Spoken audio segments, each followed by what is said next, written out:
2 నెలల నుండి నడుస్తూ వస్తున్న విశాఖ మేయర్ ఎపిసోడ్ చివరికి ప్రలోభాలు, కొనుగోళ్లు, విదేశాలలో క్యాంపులు, వ్యవస్థలు, పోలీసులను అసలు అట్ పీక్స్ ఉపయోగించి వైసీపీ మేయర్ని అయితే అధికార కూటమి దింపేయగలిగింది. సరే, ఇక్కడ అధికార కూటమి డబ్బులు ఇచ్చి కొనడము, ప్రలోభ పెట్టడము, విదేశాల క్యాంపులు, ఇదంతా ఒక ఎత్తు. మరొక కోణం కూడా ఇందులో మనం చూడాలి. జగన్మోహన్ రెడ్డి గారు ఎవరినైతే బాగా నమ్మి ఎవరికైతే అవకాశాలు ఇచ్చారో, అవకాశాలు ఇచ్చిన వాళ్ళు కూడా విశాఖ మేయర్ ఎన్నికలకు సంబంధించి, అవిశ్వాసానికి సంబంధించి జగన్ గారికి వెన్నుపోటు పొడిచారు. ఇందులో ప్రధానంగా మనం ఇద్దరి గురించి మాట్లాడుకోవాలి. ఒకరు అక్కడ కార్పొరేటర్ మొత్తంశెట్టి లక్ష్మీ ప్రియాంక గారు. ఎస్, మొత్తంశెట్టి శ్రీనివాస్ ఉన్నారు కదా, మొత్తంశెట్టి శ్రీనివాసన్, అతని కుమార్తెనే ఈ మేడం. ఇంట్రెస్టింగ్ ఏంటి అంటే 2019లో వైఎస్ఆర్ కాంగ్రెస్ పార్టీ సభ్యత్వం లేకపోయినా కూడా మొత్తంశెట్టి శ్రీనివాస్కి ఎమ్మెల్యే టికెట్ ఇచ్చారు జగన్ గారు. తర్వాత మినిస్టర్ చేశారు. మొన్న ఎన్నికల్లో టికెట్ ఇచ్చారు. మధ్యలో వాళ్ళ కూతురు కార్పొరేటర్ అయ్యారు. సీన్ కట్ చేస్తే నేను అవిశ్వాసం వీగిపోవాల్సింది.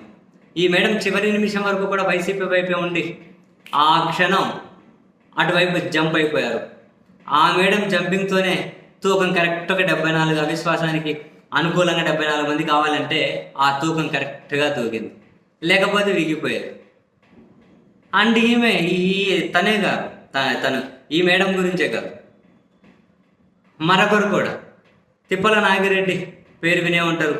గాజువాకలో 2019లో జనసేన అధ్యక్షుడిని ఓడించారు 2019లో. తర్వాత 2024 వచ్చేసరికి మామూలుగా అక్కడి నుంచి గుడివాడ అమర్నాథ్ పోటీ చేశారు. బట్ మధ్యలో తిప్పల నాగిరెడ్డి గారు ఎమ్మెల్యే, ఆయనకి 2 కొడుకులు దేవన్ రెడ్డి, వంశీరెడ్డి అని. ఆ వంశీరెడ్డి కార్పొరేటర్ అయ్యారు వైసీపీ నుండి, అవకాశాలు ఇచ్చారు. సరే, మన 24 ఎన్నికల్లో ఓడిపోయిన తర్వాత గాజువాక నుంచి వాళ్ళిద్దరు కొడుకుల్లో ఎవరినో ఇన్ఛార్జిగా ప్రకటించమని ఆ పెద్ద మనిషి దగ్గరనే తీసుకొని సలహా వాళ్ళ కొడుకు దేవాన్ రెడ్డిని గాజువాక వైసీపీ ఇన్ఛార్జిగా నియమించారు. అయితే వాళ్ళ చిన్న కొడుకు వంశీరెడ్డి నేను కావాలి వైసీపీకి ఇన్ఛార్జ్ అనుకున్నారు, కుదరలేదు. అందుకని చెప్పి వాళ్ళ అన్న మీద నాన్న మీద కోపంతో నేరుగా వెళ్ళి జనసేనలో చేరిపోయాడు. కొరటాల రామకృష్ణ గారి దగ్గరికి వెళ్ళి ఆయన కొందరు కార్పొరేటర్లను తీసుకెళ్ళి. సో ఇక్కడ దీన్ని జీర్ణించుకోలేక వాళ్ళ తండ్రి గారి కళ్ళలో నీళ్లు పెట్టి నేను జగన్ గారికి మొహం కూడా చూపించుకోలేను అన్నారు. నమ్ముకున్న వాళ్ళే ఇక్కడ ఈయన, అక్కడ ఆమె. సో వైసీపీకి ఇది మామూలు పోటు కాదు, నమ్మిన వాళ్ళే పోటీ.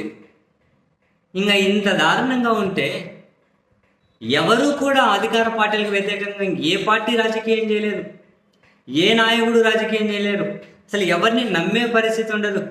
పొంగ రాజకీయ పార్టీలు కూడా ఇంకేమైనా కంపెనీలో, ఇప్పుడు కంపెనీలాగే నడుపుతున్నారు అనుకోండి, పొంగ అఫీషియల్గా కంపెనీలాగే నడవాల్సిన పరిస్థితి వస్తుందేమో. దారుణం అబ్బా, నమ్ముకున్న వాళ్ళే పోట్లు వేస్తూ పోతే ఎవరేం చేస్తారు.